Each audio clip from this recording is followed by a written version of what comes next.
Today we're going to read How the Grinch Stole Christmas by Dr. Seuss. Every Who down in Whoville liked Christmas a lot. But the Grinch, who lived just north of Whoville, did not. The Grinch hated Christmas, the whole Christmas season. Now, please don't ask why. No one quite knows the reason.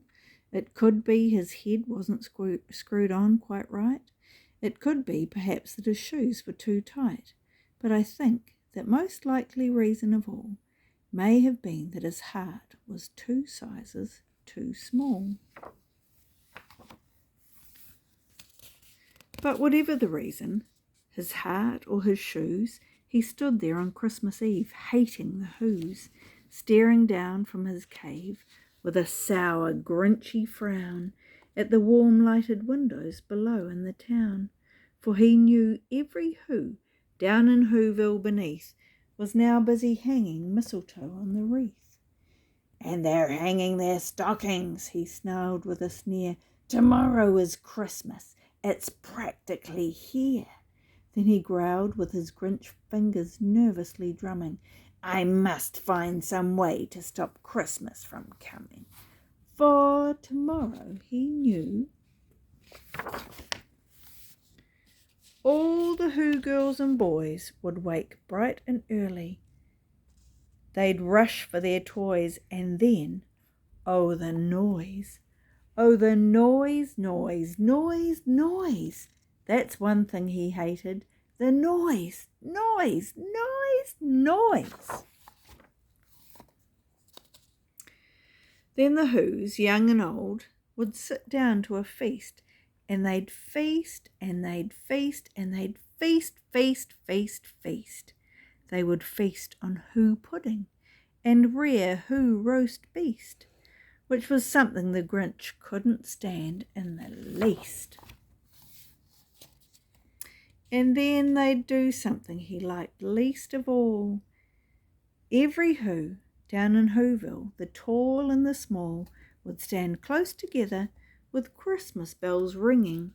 They'd stand hand in hand, and the Whos would start singing. They'd sing, and they'd sing, and they'd sing, sing, sing, sing. And the more the Grinch thought of this Who Christmas sing, the more the Grinch thought, "I must stop this whole thing. Why, for 53 years I've put up with it now. I must stop Christmas from coming." But how?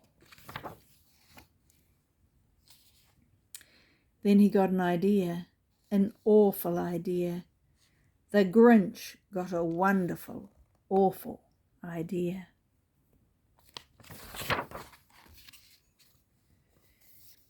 "I know just what to do," the Grinch laughed in his throat, and he made a quick Santa Claus hat and a coat, and he chuckled and clucked, "What a great Grinchy trick! With this coat and this hat, I look just like Saint Nick. All I need is a reindeer." The Grinch looked around, but since reindeer are scarce, there was none to be found. Did that stop the old Grinch? No, the Grinch simply said, "If I can't find a reindeer, I'll make one instead." So he called his dog Max, and he took some red thread, and he tied a big horn on the top of his head.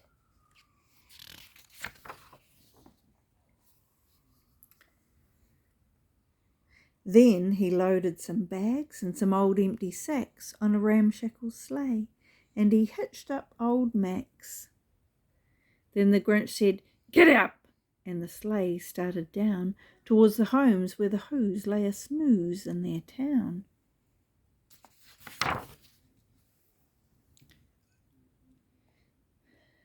All their windows were dark, quiet snow filled the air. All the Whos were all dreaming sweet dreams without care. Then he came to the first little house on the square. "This is stop number 1, said old Grinchy Claus. He hissed, and he climbed on the roof, empty bags in his fist.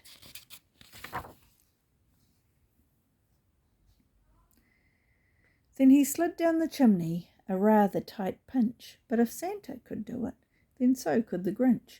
He got stuck only once for a moment or two, and then he stuck his head out of the fireplace flue, where the little Who stockings all hung in a row. "These stockings," he grinned, "are the first things to go." Then he slithered and slunk with a smile most unpleasant around the whole room, and he took every present, pop guns and bicycles, roller skates, drums, checkerboards, tricycles, popcorn and plums, and he stuffed them in bags. Then the Grinch very nimbly stuffed all the bags one by one up the chimbley. Then he slunk to the icebox. He took the Who's feast. He took the Who pudding. He took the roast beast. He cleaned out the icebox as quick as a flash. Why, the Grinch even took their last can of Who hash. I meant pudding. I said pudding, but you know what I meant. Then he stuffed all the food up the chimney with glee. "And now," grinned the Grinch, "I will stuff up the tree."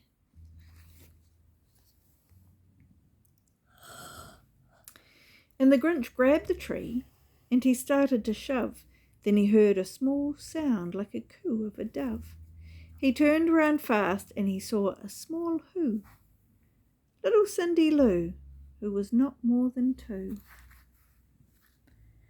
The Grinch had been caught by this tiny Who daughter, who got out of bed for a cup of cold water.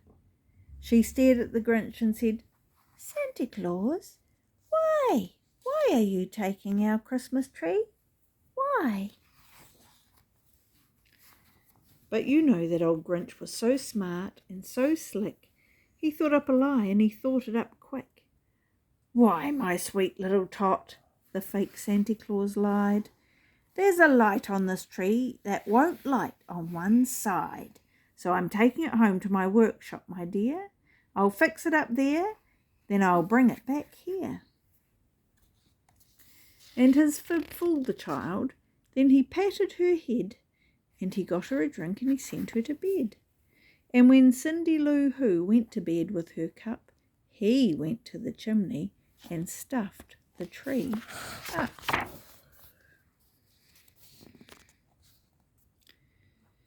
Then the last thing he took was the log on the fire. Then he went up the chimney himself, the old liar. On their walls he left nothing but hooks and some wire, and one speck of food that he left in the house was a crumb that was even too small for the mouse. Then he did the same thing to the other Who's houses, leaving crumbs much too small for the other Who's mouses.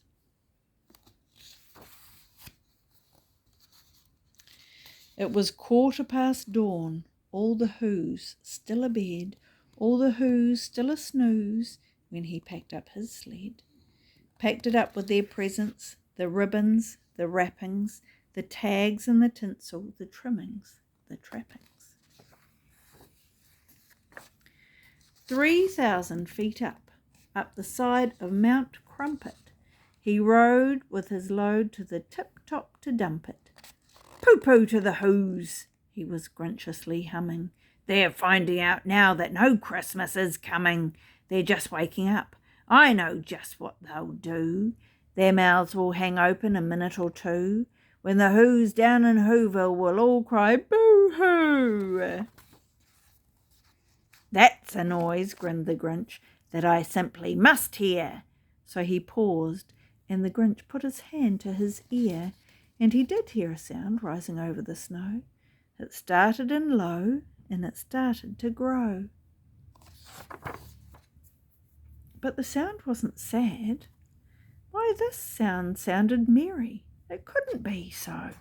But it was merry, very. He stared down at Whoville. The Grinch popped his eyes, and he shook. What he saw was a shocking surprise. Every Who down in Whoville, the tall and the small, was singing without any presents at all. He hadn't stopped Christmas from coming. It came. Somehow or other it came just the same. And the Grinch, with his Grinch feet ice cold in the snow, stood puzzling and puzzling. How could it be so? It came without ribbons. It came without tags. It came without packages, boxes, or bags. And he puzzled 3 hours till his puzzler was sore. Then the Grinch thought of something he hadn't before. Maybe Christmas, he thought, doesn't come from a store. Maybe Christmas, perhaps, means a little bit more. And what happened then? Well, in Whoville they say that the Grinch's small heart grew 3 sizes that day, and the minute his heart didn't feel quite so tight, he whizzed with his load through the bright morning light, and he brought back the toys and the food for the feast, and he himself, the Grinch, carved the roast beast.